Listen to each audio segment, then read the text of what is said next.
Hindi na po ako makatulog. Talagang nabubuhay na lang ako sa sleeping pills.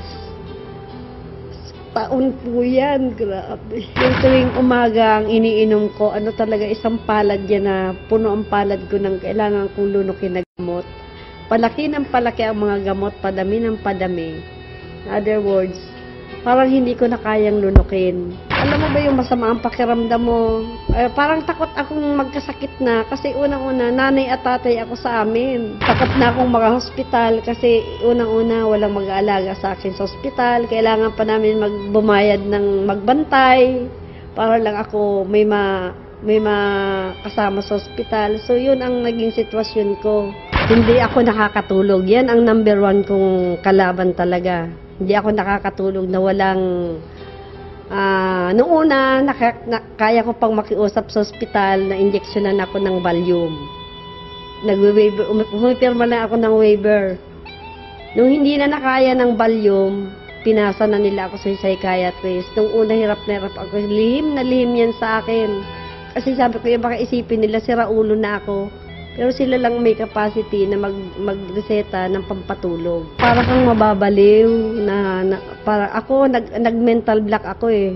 Matagal akong hindi nakakilala.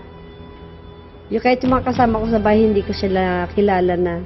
Start siya ng 2002. Doon ako nag-start ng balik-balik ako sa ospital. Oxygen, lahat na yan. Talagang parang lantangguli ako sa ospital niyan. Balik-balik lang yan.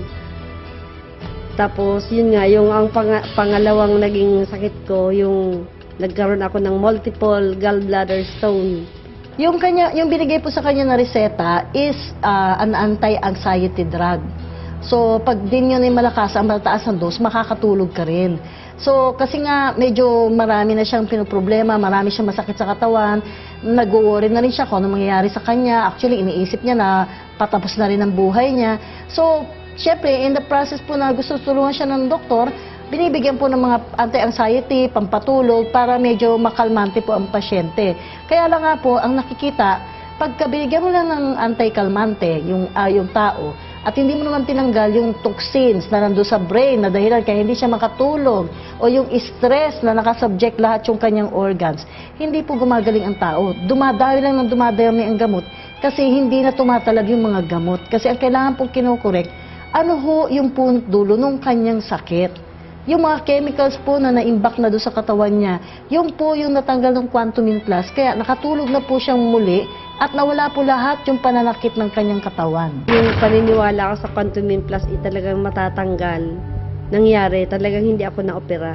Hindi ko alam kung paano siya lumabas kasi ayoko naman sumahod ng dumi, hindi ko kaya.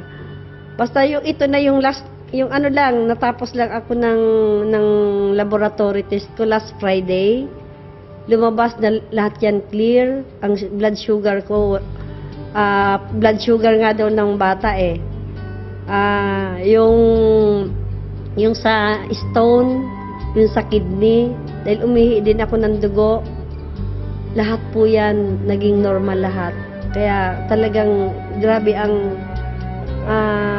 ang pasasalamat ko. Tapos yung hemorrhoid ko, gumaling din, hindi na rin na-opera. Kasi talagang malaki na eh. Pagka hindi ka makadumi, mas lalong hirap na hirap ako. Ngayon wala na siya. Si Mrs. Lactao po kasi, kung i-review po natin yung kanyang lifestyle yan ng mga rich at may kaperahan. So, syempre po, ang pagkain, mas madami po yung toxic kasi puro po sa labas ang kain nila, mas madami ang karne, less of the vegetables po. Tapos po, siya po yung isang tao na mataas po ang level ng stress kasi napakasipag po niya na babae. So, pagka ang stress ang ating laging bit o kiyakap-yakap, unti-unti nasisira ang ating katawan. Kaya dumating po doon siya sa point na hindi na rin niya maintindihan bakit hindi na siya makatulog, bakit humina na siya ng humina, bakit buong katawan niya masakit, bakit lagi siya naghihilo. So lahat po iyon ay natulungan po siya ng Quantumin Plus dahil na-detoxify po sa katawan niya, natanggal lahat ng toxins na nandun po sa katawan niya at naipon ng ilang taon. At yan nga po yung kanyang palabas-pasok po sa ospital na hindi pa rin makita kung anong problema, yung Quantumin Plus lang po ang talagang nakatulong para mag-normalize po yung system niya. At ngayon po, hindi pa po siya nauospital din kahit minsan. At napakaganda doon ang pakiramdam niya na para din daw po siyang bumata ng ilang taon.